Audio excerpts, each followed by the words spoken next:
Welcome everyone my YouTube channel. और दोस्तों आज की वीडियो में लोग बात करने वाले हैं द लिविंग वर्ल्ड, जो अपना चैप्टर है उसका एक टॉपिक है जो टेक्सोनोमिक कैटेगरी। तो ये अपना लेक्चर नंबर 3 है और 2 लेक्चर अपलोड किया हूँ इस चैनल पे द टाइम मशीन 24 पे। और आज हम लोग बात करने वाले हैं टेक्सोनोमिक कैटेगरी। तो टेक्सोनोमिक कैटेगरी होता क्या है दोस्तों? फर्स्ट वीडियो में आप लोग को बताया था कि जो अपने अर्थ पे 1.2 to 1.8 मिलियन ऑर्गेनिज्म अवेलेबल है, बट ये ऑर्गेनिज्म को हम लोग आइडेंटिफाई कैसे करेंगे? अभी कैसे पता चल गया कि हम लोग क्या रहे ह्यूमन है, और कैसे पता चला कि जो काऊ है वो बर्ड से, जो काऊ है एनिमल है और जो क्रो है वो बर्ड से।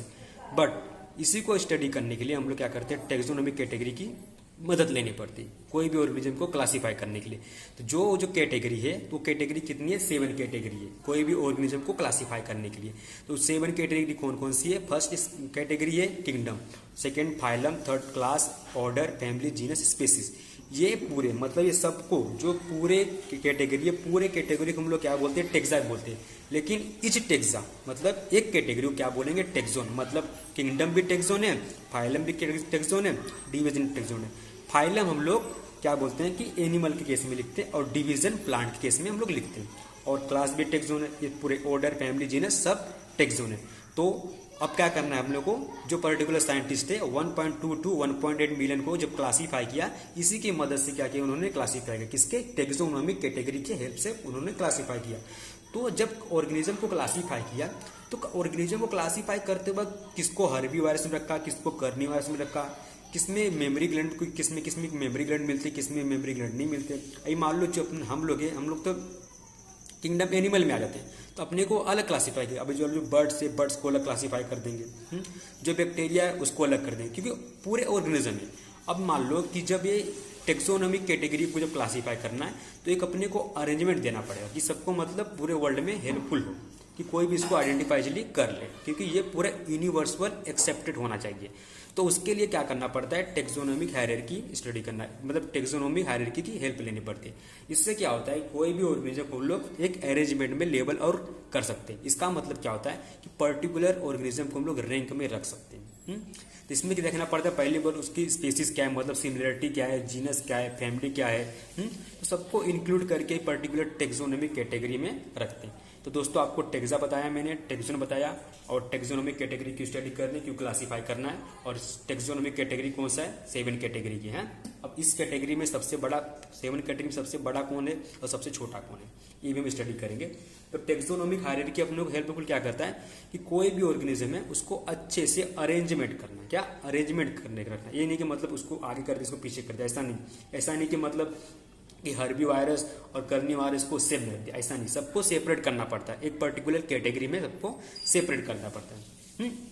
जब टेक्सोनोमिक कैटेगरी जब साइंटिस्ट ने स्टडी किया तो टेक्सोनोमिक हायरार्की, तो जो अपना एनसीईआरटी बुक में क्या दिया है कि जो पर्टिकुलर लायन है, तो लायन का क्लासीफाई उसने किया है, बराबर। तो लायन का क्लासीफाई किया है, और लायन एक आता है एनिमल में। तो जो लायन है उसका किंगडम क्या है? एनिमल है। उसका किंगडम क्या है? एनिमल है। मतलब ये सबसे बड़ा कैटेगरी कौन? किंगडम सबसे बड़ा कैटेगरी होता है, क्योंकि पूरे एनिमल आ गए इसमें ना, पूरे एनिमल आ गए। अब जो इसका फाइलम किस में यूज कर रहे हैं हम लोग? एनिमल में। हाँ, हम मेरे पहले बोला जो फाइलम है, जो 2nd कैटेगरी फाइलम, उसको हम लोग किस में यूज करेंगे? क्या बोलते हैं? एनिमल में। और जो डिवीजन रहेगा प्लांट में। तो जो एनिमल इसका क्या है? फाइलम क्या है? कोरडेटा मतलब क्या होता है? जिसमें जो एनिमल में नोटोकोर प्रेजेंट रहता है। नोटोकोर मतलब समझ लो कि एक रोड लाइक स्ट्रक्चर अवेलेबल रहता है, बराबर। रोड लाइक स्ट्रक्चर अवेलेबल रहता है। और जो उसका सेकेंड क्लास क्या है इसका? मेमेलिया। क्या क्लास क्या होता है? मेमेलिया में क्या होता है कि जो पर्टिकुलर ऑर्गेनिज्म के पास मेमोरी ग्लैंड होता है। अब मेमोरी ग्लैंड का मेन फंक्शन क्या होता है? मिल्क को प्रोड्यूस करता है, मतलब मिल्क प्रोड्यूस करते हैं। इसका एनिमल का बात चल रहा है। अब उसका ऑर्डर क्या है? अब ऑर्डर क्या है उसका? कर्निवोरा। अब कर्निवोरा मतलब क्या कि जो पर्टिकुलर मतलब कि जो एनिमल है, मान लो जो लायन है, उसका जो टीथ है वो पूरा केनाइन और लॉन्ग है। उसका एक ऑर्डर दे दिया, किसको? लायन को, बराबर। और जो अपना जो क्या बोलते हैं ऑर्डर रहेगा, अपना भी ऑर्डर अलग रहेगा। ये सिर्फ किसका ऑर्डर है? ये सिर्फ लायन के ऑर्डर है। अब इसकी फैमिली आती है, किसकी? फैमिली। अब फैमिली में आते हैं तो देखते हैं हम लोग जो क्या फैमिली लायन की क्या है? फेलिडा है। लेकिन लायन से जो जो उसमें क्या बोलते हैं उसका तीत क्या है, पूरा केनाइन है। और क्या बोलते हैं कैट की भी जो कह रहे तीत है वो भी केनाइन होती है। बट तो लायन का या क्या बोलते हैं जो फैमिली अलग कर दिया, फेलिडाई। और बट जो कैट है, कैट की फैमिली क्या है, फेल्स। और जब उसका जीनस है, जीनस क्या है उसका, पैंथेरा। और स्पीसीज क्या है, लियो। तो पैंथेरा लियो क्या है साइंटिफिक नाम है, किसका साइंटिफिक नाम है पैंथेरा लियो, लायन का साइंटिफिक नाम पैंथेरा लियो। पैंथेरा क्या है, जीनस है, लियो क्या है, स्पेसीज। आपको मैंने पहले ही बताया था कि प्रीवियस लेक्चर में कि जो जीनस होते हैं, जीनस क्या होते हैं, मतलब जीनस बताया था मैंने कि मतलब group of organism with fundamental similarity, मतलब सबका सिमिलरिटी होनी चाहिए। फिर जब से हम लोग करें जीनस पे क्या जाएंगे तो वहाँ पर रहेगा ग्रुप ऑफ रिलेटेड स्पेसीज, उस स्पेसीज से कितने ग्रुप रिलेटेड है।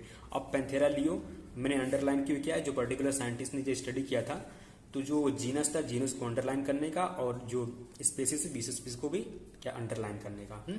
ओके, तो इस किसका साइंटिफिक नाम है, टाइगर का, बराबर। और जो सेकंड क्वेश्चन अपना होता है, सॉरी लायन का, टाइगर का क्या नाम है, पैंथेरा टाइग्रिस। तो पैंथेरा क्या हो गया है अपना, जीनस हो गया, और टाइग्रिस क्या हो गया, स्पेसीज हो गया। अब सेकंड क्या अपना, लियोपर्ड। लियोपर्ड क्या है उसका साइंटिफिक, पैंथेरा पैराडस। तो पैंथेरा क्या हो गया, इसका जीनस हो गया, स्पेसीज क्या हो गया, पैराडस। अब आगे इसके फैमिली सेपरेट होगी, बराबर। तो अब चलते हैं हम लोग नेक्स्ट देखते हैं, नेक्स्ट क्या है, नेक्स्ट आ जाते हैं हम लोग कि जो एनसीईआरटी है, एनसीईआरटी ने एक एग्जाम्पल और दिया है प्लांट का, किसका दिया है, प्लांट का। तो प्लांट में किसका एग्जाम्पल दिया है, पोटैटो का। पोटैटो में जो साइंटिफिक नाम क्या है, सोलेनम। क्या नाम है, सोलेनम। इसको मुझे अंडरलाइन करना पड़ेगा।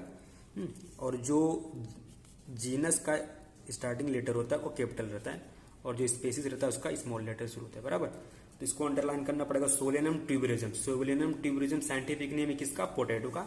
और सोलेनम निग्रम किसका साइंटिफिक नेम है, मकाई का। एंड सोलेनम मिलोंजेरा किसका साइंटिफिक नेम, ब्रिंजल का। ये सब क्या है, स्पेसी से, तो ये स्पेसी इधर आ गए। और सोलेनम क्या है, ये जीनस है। सोलेनम जीनस इधर आ गया। और धतूर का क्या है, धतूरा आ गया। एक पेटूनिया, ये 3 फैमिली का, मतलब ये पूरे स्पेसीज के जीनस को कलेक्ट करके इधर क्या जीनस दिया, बराबर। अब चलते हैं हम लोग फैमिली में। तो इस सब के मतलब ये सबको फैमिली को मतलब तीनों को मिला के एक पर्टिकुलर फैमिली में डिवाइड कर दिया, एक मतलब फैमिली में बांट दिया। और सेकंड क्या आ जाता है अपने, जब ऑर्डर, तो ऑर्डर देने के लिए क्या करना पड़ेगा, ग्रुप ऑफ फैमिली को कनेक्ट करके और हम लोग को पर्टिकुलर एक ऑर्डर में अपने को ज्वाइन करना पड़ता है, जो पर्टिकुलर साइंटिस्ट ने बताया। मतलब कि पर्टिकुलर ऑर्गेनिज्म का एक ये रैंक भी डिसाइड करता है, क्या रैंक भी डिसाइड करता है, और एक प्रॉपर लेवल में अरेंजमेंट करना पड़ता है कोई भी ऑर्गेनिज्म को, या प्लांट हो, बैक्टीरिया हो, एनिमल हो। अब देखते हैं हम लोग टेक्सोनोमिकल एड। अभी हमने क्या पढ़ा, टेक्सोनोमिकल कैटेगरी और टेक्सोनोमिकल हायरार्की। टेक्सोनोमिकल कैटेगरी क्या होता है, जो कोई भी ऑर्गेनिज्म को मतलब हेल्प करता है क्लासिफाई करने के लिए। और टेक्सोनोमिकल हायरार्की क्या होता है, जो ऑर्गेनिज्म को एक पर्टिकुलर लेवल में और अरेंजमेंट करके रखने के लिए। अब देखते हैं टेक्सोनोमिकल एड्स। टेक्सोनोमिकल एड्स क्या होता है कि ऐसे टूल्स, मतलब कि जो अपने को ऑर्गेनिज्म को क्या बोलते हैं, जो मान लो साइंटिस्ट हैं, अभी उनको क्या स्टडी तो कर लिया, स्टडी करके अपने को पर्टिकुलर बुक रख दिए, बट बुक के अलावा कुछ उन्होंने और रखा कि ऐसे टूल्स रखे कि जो अपने को इजी लगे आइडेंटिफाई करने में। तो उन्होंने बताया कि जो पर्टिकुलर हर्बेरियम है, क्या हर्बेरियम अभी आपको कैसे पता चलता है कि पूरे प्लांट के बारे में हुआ हर्बेरियम। तो पर्टिकुलर जो प्लांट है, एक प्लांट को पर्टिकुलर साइज में कट करना पड़ता है। ऐसा कि नहीं मतलब कि आप पूरा प्लांट लाके मतलब क्या लाइब्रेरी में रख दोगे, ऐसा नहीं। एक पर्टिकुलर रेंज होता है जो मतलब कि यूनिवर्सल एक्सेप्टेड हुआ है, मतलब 1 to क्या बोलते हैं 5 to 5-6 सेंटीमीटर, या तो ज्यादा 1 फीट, इसके ऊपर नहीं। अब ऐसा थोड़ी कि मतलब पहले आपको बोला पूरा प्लांट ला के नहीं सकते हम लोग ना, कि कोई भी लाइब्रेरी में पढ़ने के लिए। बट हर्बेरियम में क्या होता है कि कोई भी पर्टिकुलर प्लांट को कट करके लाना है, उसको ड्राई करेंगे, प्रेस करेंगे और प्रिजर्व करके उसको रख देंगे। बट जब किस दिन कटा है उसका डेट रख देंगे, और जो पर्टिकुलर जो कलेक्टर है, जो मतलब जो कलेक्ट किया प्लांट को, उसका नाम रहेगा, और कौन से फैमिली से वो प्लांट बिलोंग करता है, उसका जीनस क्या है, वो सब कुछ हम लोग को लिख के रखना पड़ेगा। तो ये अपने को हर्बेरियम क्या करेगा, टेक्सोनोमिकल एड का एग्जाम्पल क्या हो गया, हर्बेरियम। ये अपने को मदद करता है प्लांट को स्पेसिफाई करने के लिए, बराबर। साइंटिस्ट तो अपना काम करके चल गया, लेकिन अपने को आइडेंटिफाई करने के लिए एक टेक्सोनोमिकल एड है जो अपने को टूल्स मदद करता है। हर्बेरियम में क्या करेंगे, वही प्लांट को dry, press, collector name, date, family, genus क्या है वो प्रॉपर रखना पड़ेगा। सेकंड कौन सा है, बोटेनिकल गार्डन। बोटेनिकल गार्डन आपसे क्या पता है, जहाँ पे पूरे प्लांट प्रेजेंट रहते हैं। अभी जैसे मान लो कि एक अपना जो कोलकाता में बनियान ट्री है, तो बोटेनिकल गार्डन में क्या होता है कि collection of various living plant species store in form of the garden, मतलब बहुत से प्लांट के स्पेसीज मतलब कलेक्ट करके क्या करेंगे पर्टिकुलर गार्डन में हम लोग क्या करते हैं लगा देते हैं और अपने को स्टडी करने के लिए आइडेंटिफाई करने के लिए, बराबर। तो उससे क्या होता है वहाँ पे जो प्लांट रहते हैं वो लिविंग रहते हैं, बट जो हर्बेरियम में रहते हैं नॉन लिविंग रहते हैं। एक पर्टिकुलर रेंज रहता है पर इनका पर्टिकुलर रेंज नहीं रहता है, वो अपना इंक्रीज हाइट करते रहेंगे। हाँ, तो बोटेनिकल गार्डन का नाम क्या है? एक पहला जो गार्डन है अपना जो इंग्लैंड में है रॉयल बोटेनिकल गार्डन, और जो इंडिया बोटेनिकल गार्डन है Harvard and national botanical research institute of Lucknow में भी है। हाँ, अब सेकंड कौन सा है अपना म्यूजियम, कौन सा म्यूजियम, सॉरी थर्ड। तो हर्बेरियम की बात हो गया, बोटेनिकल की बात हो गया, बहुत ही म्यूजियम। तो म्यूजियम आप में मान लो कभी गए होगे तो म्यूजियम में क्या देखोगे, एनिमल देखोगे, एनिमल देखोगे और एनिमल के स्केलेटन भी देख सकते हो, इंसेक्ट देख सकते हो, मतलब डिफरेंट टाइप के स्पीसीज ऑफ एनिमल के आप देख सकते हो वहाँ पे। हाँ, बट कि जो म्यूजियम है अभी मान लो कि जो छोटे छोटे मतलब कि जो स्नेक के रेड उठे उसको मतलब क्या बोलते डेट करके उनको रख देते, इंसेक्ट को भी क्या करते हैं डेट करके उन लोग रख देते। बट कैसे क्या करते हैं कि उन लोग पर्टिकुलर एनिमल क्या बोलते हैं प्लांट और एनिमल, म्यूजियम में दोनों रहते हैं, एनिमल भी रहते हैं प्लांट भी रहते हैं, सबको रखा रहता है स्टडी करने के लिए। तो जो एनिमल होते हैं एनिमल को डेट करके अपन नहीं रखते हैं, अब हम लोग उसको रख नहीं सकते, पर उसके लिए हम लोग पर्टिकुलर प्रिजर्वेटिव केमिकल मतलब फॉर्मेलिन क्या भी अप्लाई करते हैं। वो पर्टिकुलर जो फॉर्मेलिन रहता है ट्रांसपेरेंट रहता है, उसमें क्या करेंगे पर्टिकुलर ऑर्गेनिज्म को स्टोर करके रख देंगे और वो डेट करता है। क्योंकि उसमें ज़्यादा स्मेल भी नहीं चाहिए ना, क्योंकि म्यूजियम में अगर मान लो कि गैस प्रोड्यूस होने लगा क्योंकि मर चुका है वो कह रहे डिग्रेड हो जाएगा, तो उसको हम लोग प्रिजर्व करने के लिए प्रिजर्वेटिव कह रहे केमिकल प्रोवाइड करते हैं, इसका नाम है फॉर्मेलिन। हाँ, और जो प्लांट है प्लांट को पर्टिकुलरली क्या बोलते हैं मिरन हम लोग क्या करते हैं रखे रहते हैं, उसमें उसको क्या ग्लिसरीन लगा देते हैं, ग्लिसरीन जो मतलब कि पूरा सॉफ्ट रहे, मतलब उसको ड्राई नहीं होने देना, अगर ड्राई हो भी जाता है क्या होगा। और सेकंड देखते हैं स्केलेटन भी अभी चल जाओगे तो कहीं कि आपको एनिमल के स्केलेटन भी अवेलेबल रहती है म्यूजियम में। और आते हैं किसमें हम लोग जूलॉजिकल पार्क, आते हैं हम लोग जूलॉजिकल पार्क में क्या होते हैं कि ऐसे ऑर्गेनिज्म जो लाइफ, जूलॉजिकल मतलब पूरे एनिमल आ गए, पूरे एनिमल, प्लांट क्या किंगडम एनिमल है, किंगडम एनिमल भी आते हैं ह्यूमन भी आते हैं, पर ह्यूमन वहाँ पे नहीं रहते। हाँ, वहाँ पे सिर्फ एनिमल रहेंगे। एनिमल में मान लो कि जो पर्टिकुलर एरिया रहेगा उस एरिया में एक क्या बोलते हैं डिफरेंट टाइप के क्या बोलते हैं स्पीसीज एनिमल रहेंगे, जो मतलब वहाँ पे वाइल्ड एनिमल भी सकते हैं, वहाँ पे एनिमल रहते ही है। उसमें क्या होता है कि जो पर्टिकुलर एनिमल है वो लाइफ तो रहेगा ही रहेगा, but protect the environment under human कह रहे हैं, बराबर। जो वहाँ पे पर्टिकुलर कह रहे जो इन्वायरमेंट रहेगा वो किसके अंडर में रहेगा, ह्यूमन के, कि उसको मतलब पूरा देखभाल करें। और जो अपना जूलॉजिकल पार्क है अपने एलिपर जू कोलकाता में है, वेस्ट बंगाल में, और national zoological park of new Delhi में भी है। तो जूलॉजिकल पार्क में मतलब पता चल गया ना कि उनको पर्टिकुलर हैबिटेट प्रोवाइड किया जाता है, इन्वायरमेंट प्रोटेक्ट किया जाता है, किसी के अंडर में क्या पर्टिकुलर रहते हैं जूलॉजिकल पार्क। एंड लास्ट होता है की। अभी की से आप लोग क्या समझता है कि जो पर्टिकुलर ऑर्गेनिज्म है, बराबर पर्टिकुलर ऑर्गेनिज्म है कि एक की रहता है कि मान लो कि आप जूलॉजिकल पार्क में गए, ये हो गया जूलॉजिकल पार्क हो गया, हर्बेरियम बोटेनिकल म्यूजियम हो गया, टेक्सोनॉमिकल 8 हो गया, ये लास्ट अपना है की।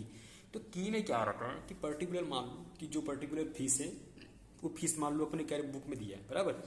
तो नॉन लिव क्या भी फीस को मतलब पर्टिकुलर स्पेस मतलब वहाँ पे दिया है स्ट्रक्चर। मान लो जो फीस की टेल होती है, मान लो जो बैक साइड होता है कुछ ये ऐसे करता है, बराबर। अब वो राउंडेड है कि फोर्क है ये देखना पड़ेगा। अगर मान लो राउंडेड है कि फोर्क है तो देखना पड़ेगा। मान लो फीस है उसको हम लोग क्या राउंडेड और फोर को क्या बोलते हैं हम लोग कपल्ड बोलते हैं, क्या बोलते हैं कपल्ड। अगर मान लो फोर्क है तो पेज नंबर 4 पे चल जाओ, अगर मान लो राउंडेड है तो पेज नंबर 6 पे चल जाओ। अब ठीक है, अगर मान लो राउंडेड फोर्क में से कोई मिला, मान लो कि राउंडेड मिला, बराबर चलो राउंडेड मिला। अगर मान लो कि ये भी मान लो फोर्क हो या मान लो कि राउंडेड मिला, अब राउंडेड प्लान मिलने के बाद वहाँ पे देखेंगे कि इसमें पेज नंबर 6 पे गए कि इसमें रेस कितने हैं, लाइन कितने। तो लाइन देखने के लिए जाकर चेक करेंगे पेज नंबर नेक्स्ट पे जो बुक में दिया रहेगा, फिर वहाँ पे चेक करेंगे, फिर देखेंगे क्या क्या इसमें क्या बोलते हैं सिमिलरिटी क्या डिसिमिलरिटी है। तो मतलब एक की पॉइंट है अपने को आइडेंटिफाई करने के लिए। ओके, तो दोस्तों आज हम लोग का ये चैप्टर द लिविंग वर्ल्ड यहाँ पे एंड होता है। और thank you and don't forget like share subscribe. हम लोग नेक्स्ट वीडियो में मिलेंगे नेक्स्ट चैप्टर के साथ। Bye bye everyone.